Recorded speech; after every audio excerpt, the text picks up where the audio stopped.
TV 강량입니다. 오늘은 지난 시간에 이어서 소위 시민이 없는 민주주의는 반드시 전체주의죠. 인민민주주의로 간다는 제목의 칼럼에 대해서 이제 계속 얘기를 하고, 특히 이제 소위 인민, 이게 참 이제 이 번역이 그래서 그런데 이게 뭐 피플인지 뭐 네이션인지 뭐 맨인지 참 헷갈리게 되어 있습니다. 아무튼 간에 우리가 생각하는 인민의 소위 민주주의 다수결 통치로 인한 인민의 전제주의, 군주의 전제 정치처럼 인민의 폭정, 전제정이 소위 데스포티즘인데요. 그것을 가장 우려했던 프랑스 철학자 알렉시스 토크빌에 대해서 좀 더 얘기를 하겠습니다. 알렉시스 토크빌은 백작이죠. 소위 서양에서의 네 개의 귀족 칭호가 있는데, 공작, 자작, 후작, 백작, 남작, 5개군요. 남작. 근데 남작은 당대에 끝납니다. 그게 이제 소위 밑으로 이제 밑 세대로 이제 자동적으로 세습이 안 되고, 나머지 이제 공자, 후, 백은 세습이 됩니다. 그러니까 이제 토크빌의 뭐 할아버지 때부터 백작 집안이었죠. 1805년에 태어났는데, 먼저 조금 더 얘기하겠습니다만, 1804년에 태어난 근대 자유론의 완성자인 존 스튜어트 밀하고 상당히 깊은 교우 관계를 맺고 있습니다. 1805년에 태어났는데 1789년 프랑스 혁명 이후에 할아버지는 대법관이었어요. 대법관이었는데 소위 뭐 폭도라고 합시다. 민중들이 루이 16세를 잡아다가 단두대에 올렸는데, 그렇게 하면 안 된다고 루이 16세를 이제 법으로 얘기할 상황이 아니었죠.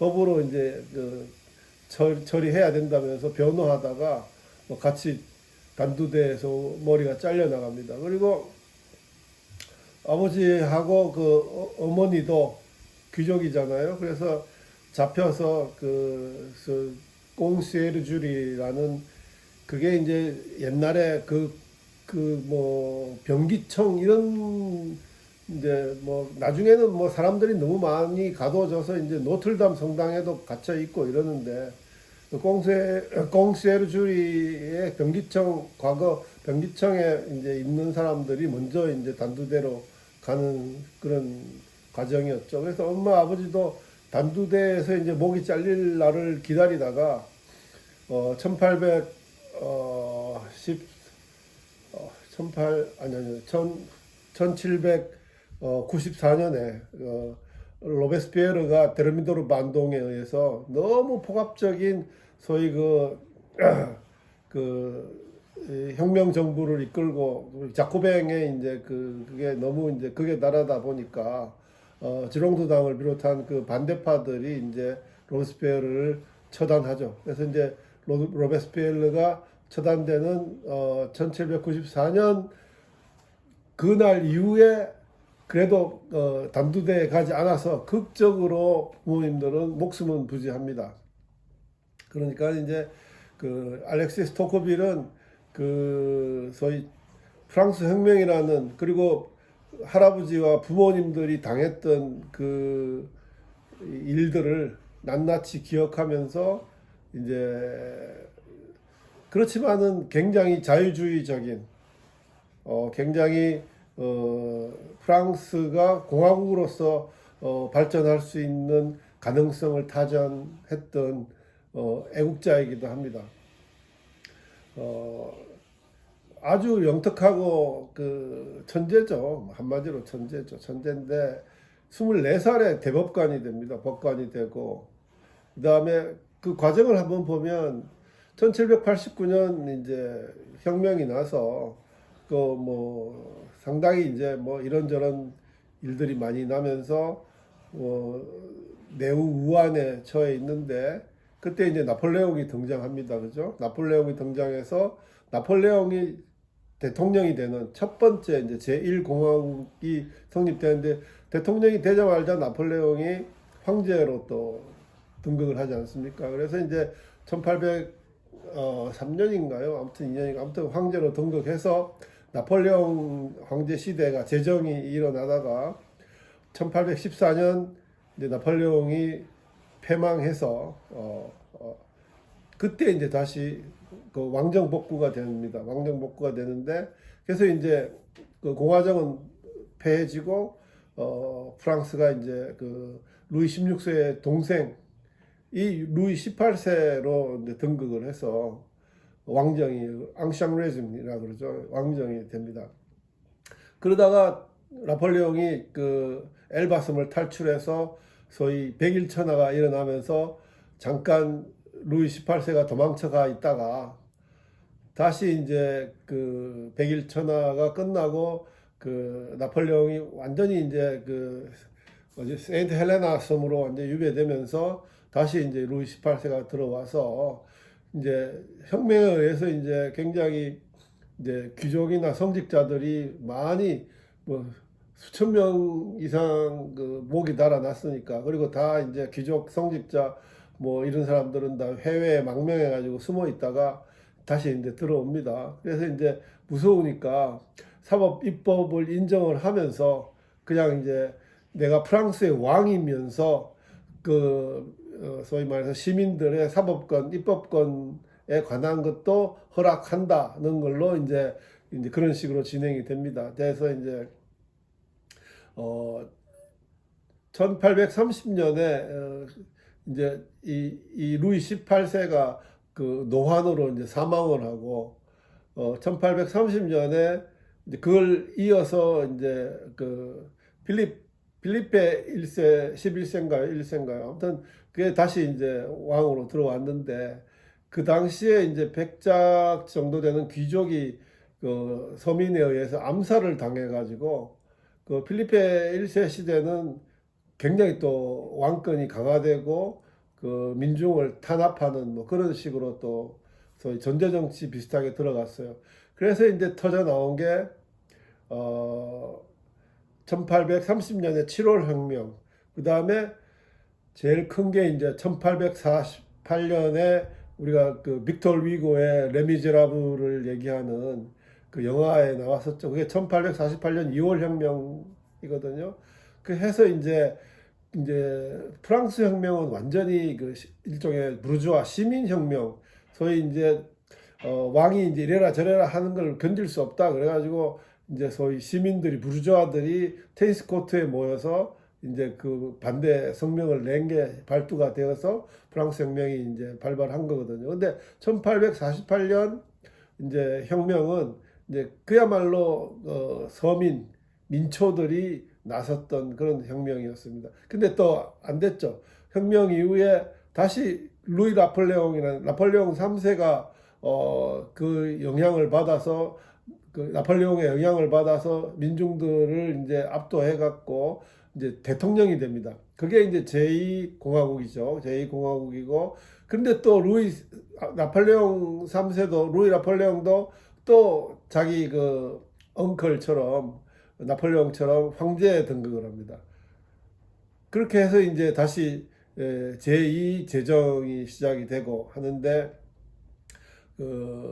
이 알렉시스 토코빌은 소위 루이 18세 시대와 그 다음에 1848년 2월 혁명까지 정치에 참여합니다. 그래서 이제 이 프랑스 입법부에 참여를 해서 프랑스를 영국에 비교할 수 있을 정도의 소위 선진 문명을 이끄는 공화국으로 만들려고 많은 노력을 합니다. 그래서 처음에는 국회의원 올라섰다가 이제 낙방을 하고 그렇지만 그 이후에 삼선을 내리합니다. 그러니까 12년 동안 국회의원을 하고 1848년 혁명 이후에는 혁명 정부의 외교부 장관까지 합니다.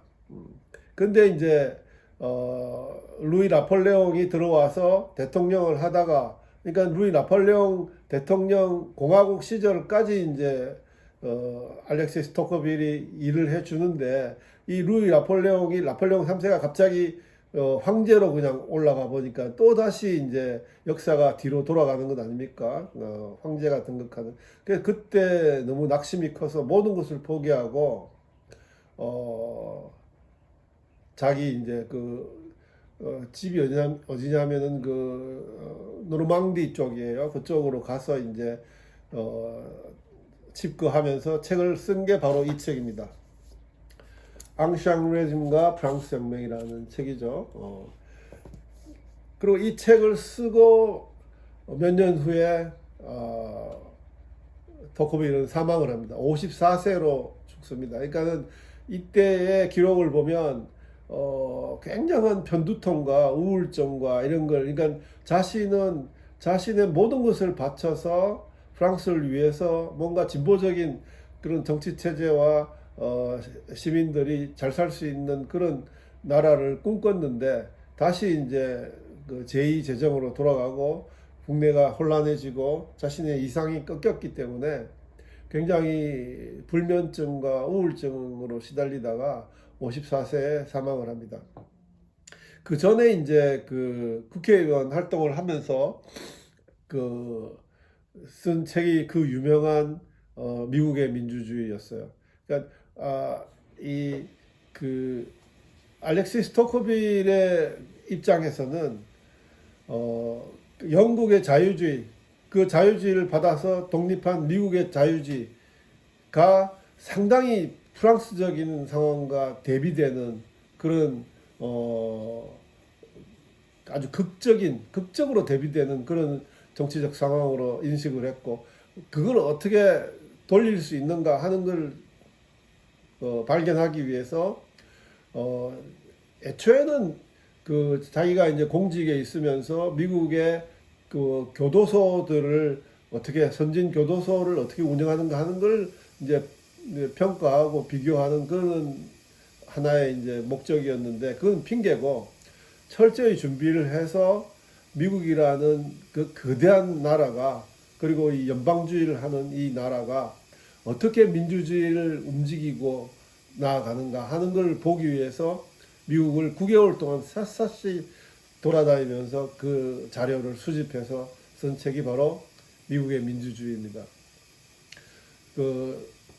지금도 우리가 이 책을 한번 보시죠. 이 책은 어디죠? 쿤츠라는 교수가 쓴, 이게 이제 옥스퍼드에서 나온가 그렇습니다. 이게 토커빌에 대해서 The Man Who Understood Democracy입니다. 역사상 최초 유일하게 민주주의가 뭐라는 것을 제대로 이해했던 철학자다라는 제목으로 이제 썼죠. 요것은 이제 토크빌의 미국의 데모크라시, 미국의 민주주의 책입니다. 예.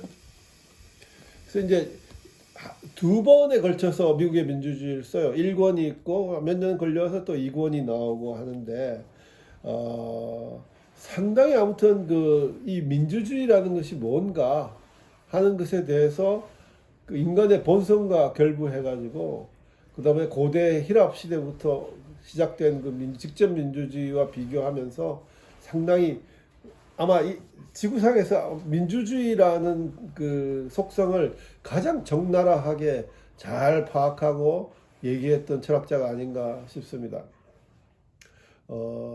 존 스튜어트 밀도 토크빌의 이 민주주의에 대한 이해에 상당히 많은 영향을 받습니다. 그리고 나이는 비슷하지만 이제 존 스튜어트 밀은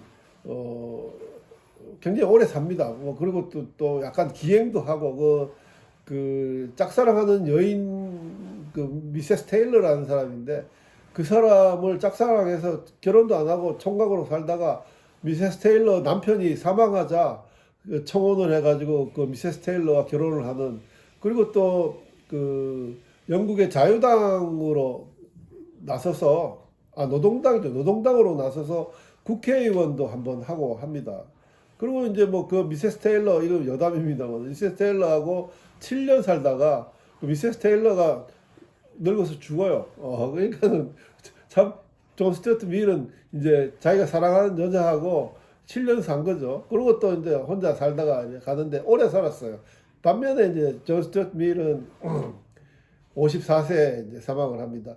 존, 토크빌은 54세에 사망을 합니다. 존 스튜어트 밀이 자유론을 쓰고, 그게 이제 1859년이었는데 그 자유론을 그 토크빌한테 전해주고, 토크빌이 그걸 보고, 그리고 토크빌은 그 몇 달 후에 사망을 합니다. 뭐 그런 어떤 인생의 히스토리가 있어요. 그러니까 뭐 개인적으로 제가 보기에는 존 스튜어트 밀이 토크빌보다 훨씬 토크빌의 영향을 많이 받았던 철학자가 아니었는가.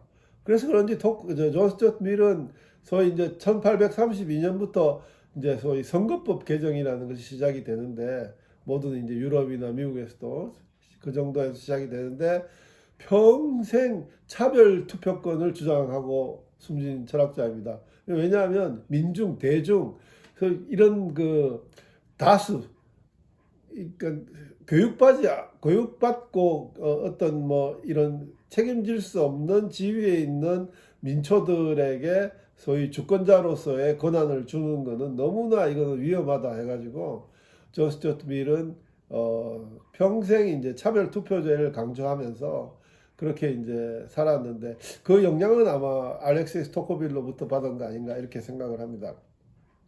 토크빌은 자유와 민주는 서로 다투는 기란관계에 있다고 얘기를 합니다.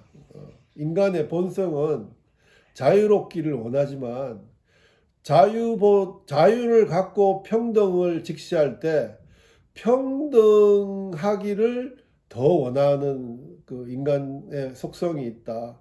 그러니까는 평등하지 않으면 자신에게 주어진 자유조차도 팽개치면서 평등을 추구를 하는데, 이것이 획일적 평등으로 가게 되면 민주주의라는 다수결의 법칙에 의해서 소위 민중 전제주의, People's Despotism, 이게 이제 소위 민주주의를 팔아서 하는 전제정치, 데스포티즘이라 해가지고 그 유명한 알렉시스 토크빌이 얘기하는 데모크래틱 데스포티즘이 이제 나오는 겁니다. 그러니까는 알렉시스 토크빌은 인간의 본성을 그대로 두면 민주주의라는 이름으로 민주주의는 끝내 파괴되게 되어 있다고 보는 거죠. 왜냐하면 획일적 평등을 원하고 자유를 포기하게 되면 그것은 집단성밖에 남지 않고, 그 집단의 논리는 하나, 그 평등하긴 하지만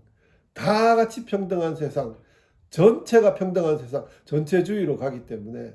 근데 전체주의는 누군가는 사회제도, 사회 시스템은 통치를 하고 리드를 하고 운영을 해야 되는데, 전체주의 사회에서 모두가 평등한 사회에서는 결코 사회가 운영될 수가 없기 때문에 그 전체 인민의 의지를 다 받고 나오는 소위 한 명, 독일어로 하면 퓨러, 그다음에 이제 북한식으로 하면 수령, 그다음에 뭐 중국식으로 하면 위대한 지도자, 뭐 스탈린도 그렇습니다만 마오쩌둥도 그렇고, 그렇게 이제 전체주의, 공산주의 또는 파시스트적인 전체주의 사회로 간다고 이제 경고를 했던 사람입니다. 지금 우리 사회를 보면 지금 토크빌이 얘기하는 그런 우려들이 굉장히 많이 반영이 되고 있죠. 토크빌의 책 제목 중에 이런 게 있습니다. More than king, less than man 이라는 거예요. More than king, 왕보다도 더 큰 권한을 갖고, less than man, 사람 같지도 않은, 사람의 인격조차도 갖추지 못한 그런 비천한 존재들이 왕보다도 더 많은 권한을 가지려고 한다는 거예요. 요 한마디로 소위 대중민주주의, 소위 평등, 획일적 평등을 갈구하는 대중민주주의가 갖고 있는 그 문제점을 토크빌은 한마디로 딱 깨우치게 하는 거예요. 그러니까는 우리가 지금 국민이 주인이 되는 세상, 주권자 국민, 지금 뭐 이재명도 맨날 그러죠. 국민이 주인이다. 주권자의 명령을 따라라. 이러는데 그건 모르는 소리예요. 주권자 또 오케이. 그러니까 이제 이건 어떻게 되냐 하면 왕이라는 상징적 존재가 국가를 통치를 했는데 그러니까 왕은 신체로서의 바디 왕의 존엄함이 있고 그 다음에 그 왕가라는 뭐 2조 500년 또는 뭐 합스부르크 또는 뭐 중국의 이런 뭐 당나라 수나라 왕족이 있듯이 그런 어떤 뭐 육체로서의 왕과 그 다음에 그 문벌 그 왕족들이 상징하는 그런 어떤 그 소위 세력 위험이 있는 두 가지가 있는 거죠. 근데 이제 혁명이 일어나서 민중이 왕을 처단을 했는데 그 왕의 자리에 이제 소위 주권자라고 하는 민중이 국민이 앉는 거예요. 근데 자리는 한 자리인데 어떻게 2천만 명, 3천만 명이 그 자리에 다 앉겠습니까?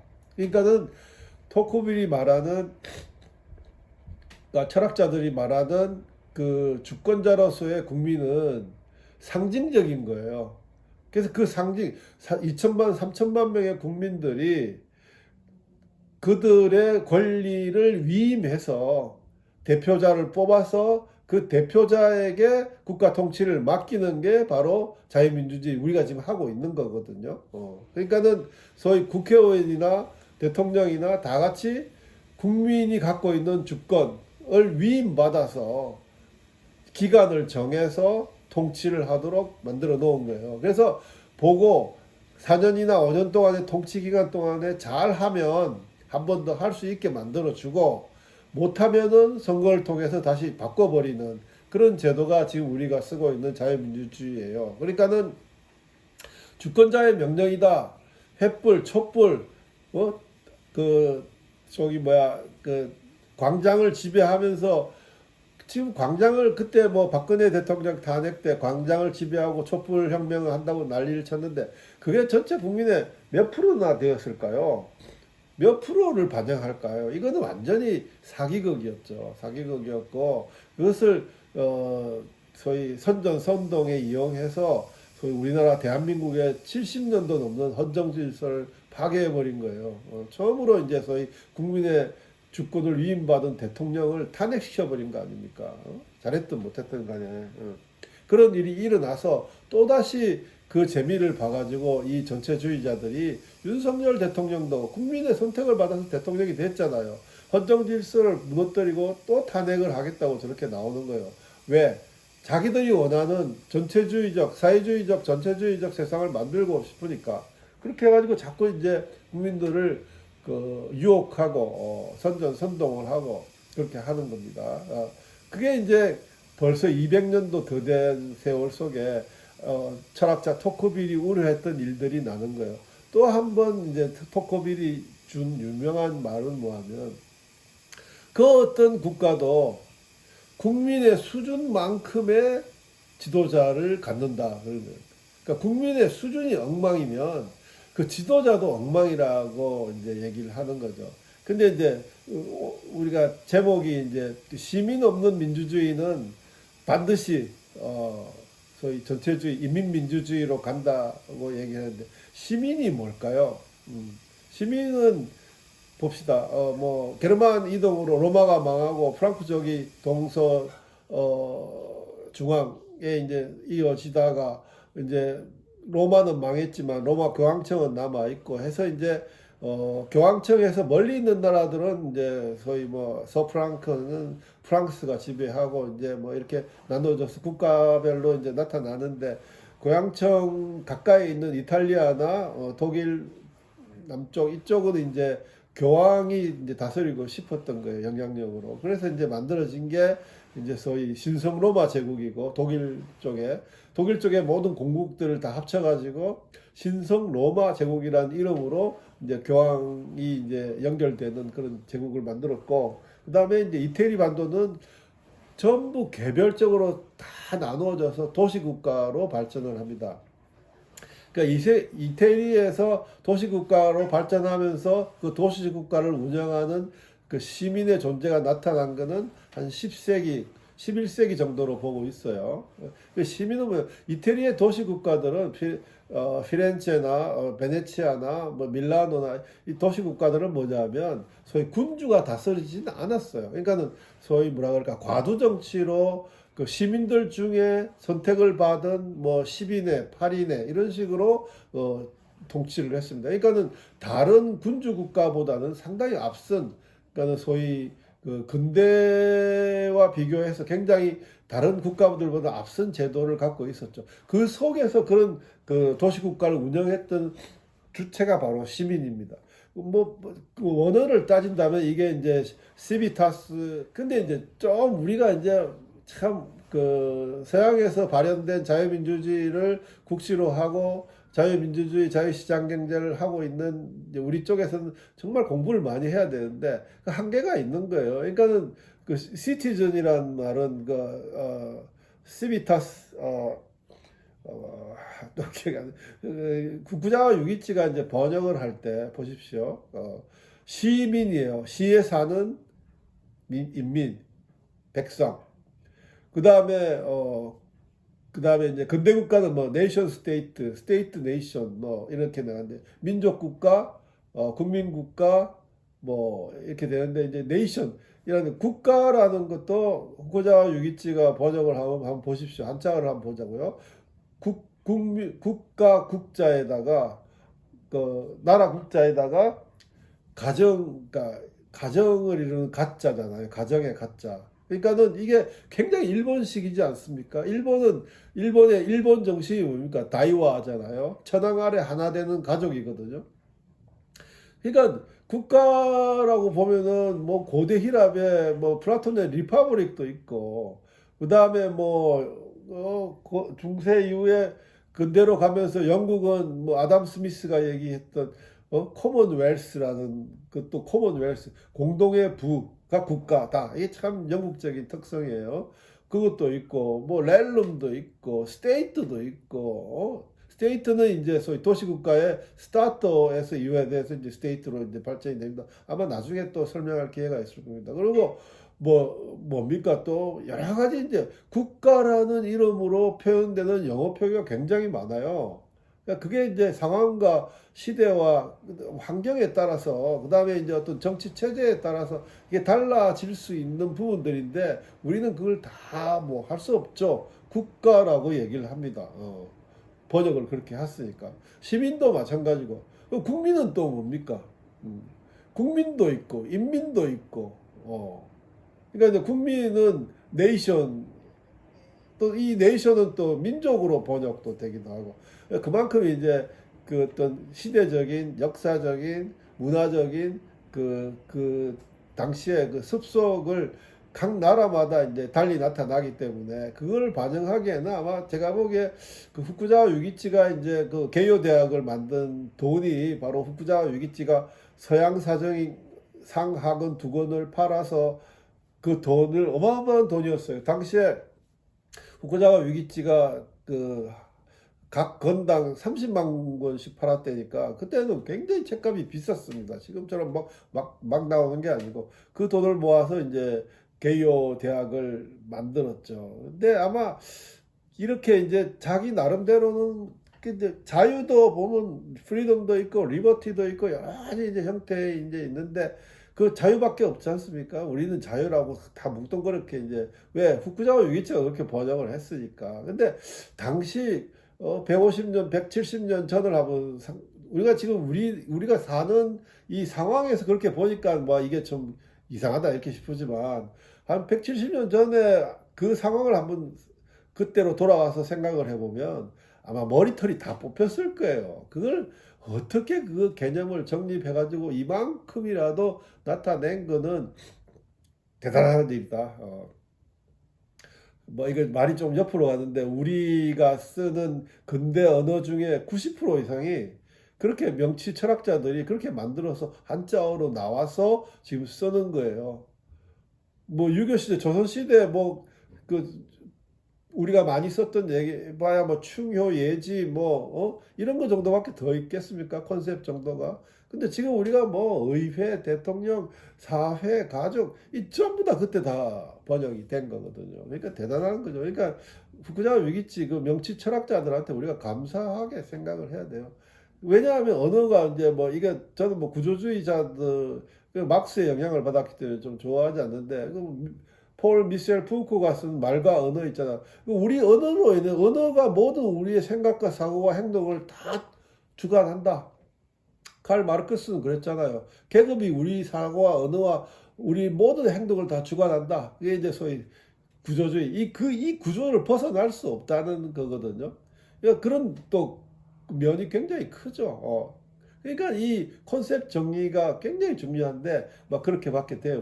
지금 뭐 컨셉 정리가 뭐고 지금 이제 나라 꼴이 지금 엉망으로 나가고 있는데 저 같은 얘기를 하면 아마 뭐 호랑이 담배 피는 얘기를 한다고들 뭐 그렇게 할 수도 있겠는데 이거를 모르면 자유민주주의 자유시장 경제를 바로 세울 수가 없어요.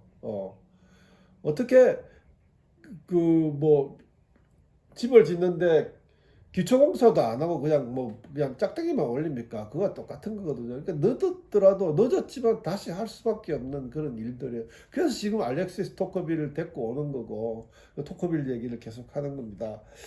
시간이 많이 갔는데 이제 토커빌을 갖고 있는 책이 뭐냐면 이 책은 그 토커빌 보자. 이거는 이제 토커빌의 서신 편지들을 다 모은 책이고요. 이거는 그다음에 이 책이 참 재미있는데 옥스퍼드에서 출판된 옥스퍼드 교수들이 이제 만든 알란 칸이라는 교수가 쓴 아리스토크래틱 리버럴리즘인데 이 책은 뭐냐면 토크빌과 자유론의 존 스튜어트 밀을 두 사람을 비교한 책입니다. 이거 대단한 업적이죠. 그리고 그다음에 이건 이제 토크빌의 전기. 그다음에 이건 또 이제 토크빌 책인데 자유주의와 소셜리즘 두 자유의 기원에 따른 토크빌의 판단을 재해석을 한 건데 이것도 어마어마한 책입니다. 그 외에도 뭐 굉장히 많은데 우리나라가 아니라 전 세계를 틀어서 아마 알렉시스 토크빌에 대한 가장 최고의 전문가는 지난 4월 23일 날 돌아가신 고 노재봉 선생님일 겁니다. 저도 그분한테 이렇게 배워서 얘기를 하는 거니까요. 자, 그렇게 했는데 이제 봅시다. 그래서 이제 More Than King, Less Than Man의 문제는 항상 이 대중사회를 지배하고 있습니다. 그러니까는 시민의 덕목이 없으면 민주주의는 설 수가 없는 거예요. 이 시민의 덕목은 자유주의, 민주주의, 공화주의 다 들어갑니다. 우리 자유민주주의라는 딱 그 코테이션이 되는 리버럴 데모크라시라고 나오는 그 시대는 1920년 우드로 윌슨의 민족 자결주의. 민족 자결주의도 이거 참 번역이 저는 굉장히 유감이 있는데 민족 자결주의가 아니고 국가 자결주의겠죠. 그걸 민족으로 가버리면 또 근데 아무튼 간에 그렇게 번역이 돼서 우리는 그렇게 또 미셸 푸코 얘기가 또 다시 나와서 그렇게 이해가 되고 있기 때문에 지금 북한이나 이 좌익들이 민족파리 해가지고 이렇게 난리를 치는 겁니다. 그러니까는 얼마나 그 개념 정리가 중요하다 하는 거를 지금 새삼 느끼는 거죠. 그렇게 이제 이해하고 따박따박 가야 되는데 그게 안 되는 거죠. 아무튼 자유주의, 공화주의, 민주주의가 같이 굴러가는 게 자유민주주의인데 그 세 체제 안에 시민의 덕목은 다 필수예요. 시민의 덕목이 뭡니까?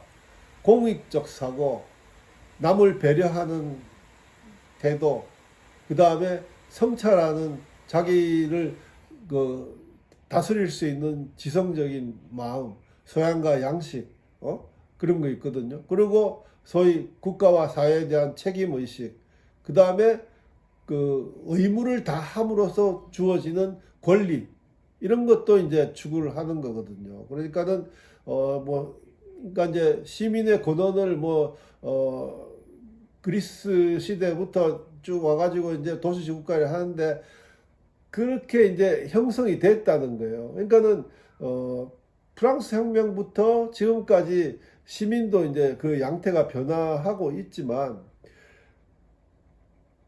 선거권이 이제 보통 선거가 되기 전까지는 그 모든 정치 체제는 시민에 의해서 이제 역동적으로 관리되고 경영되어 나갔던 거죠. 그러니까는 그 시민이 이제 완전히 이제 소위 대중이 되고 다수가 되고 뭐 노동자, 농민 뭐 이런 사람들이 다 이제 하나의 그 국가를 구성하는 주권자가 됨으로 인해 가지고 사실 그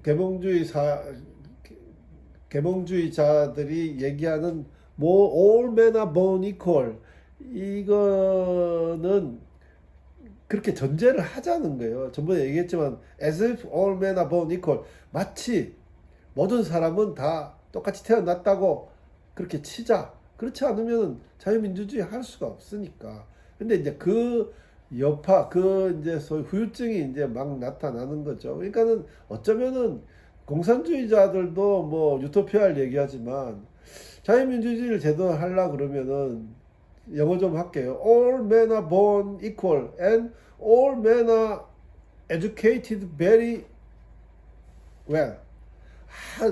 다 평등하게 태어나고 다 고도로 교육받고 all men must be honored. 모든 국민들이 다 명예롭고 그렇게 돼야 자유민주주의가 온전히 갈 수 있다는 가정을 한다면 그게 현실이 되겠습니까? 그래서 아무튼 노력을 하는 거죠. 그래서 이제 국민 교육을 하고 교육을 이제 제대로 해서 이제 그 성장한 사람들이 다시 후세를 교육하고 이렇게 돼야 되는데 삐딱하게 다 가버렸어요. 프리드리히 칸트도 제일 우려하고 두려워하고 호기심이 많았던 그 대상이 바로 대중이라는 존재인데 이 질량 덩어리들, 욕망의 덩어리들, 자신의 욕심과 이기심만 앞세우는 그런 사람들로 인해서 이제 소위 그 민주주의, 자유민주주의라는 제도가 위기에 이제 처하는 거죠. 지금 얘기하다 보니까 굉장히 너무 오랜 시간 진행이 됐는데 정리를 해서 다음 시간에 한 번 더 알렉시스 토크빌의 사상에 대해서 얘기를 하겠습니다. 뭐 오늘은 이 정도로 하고 마치겠습니다. 경청해 주셔서 감사합니다.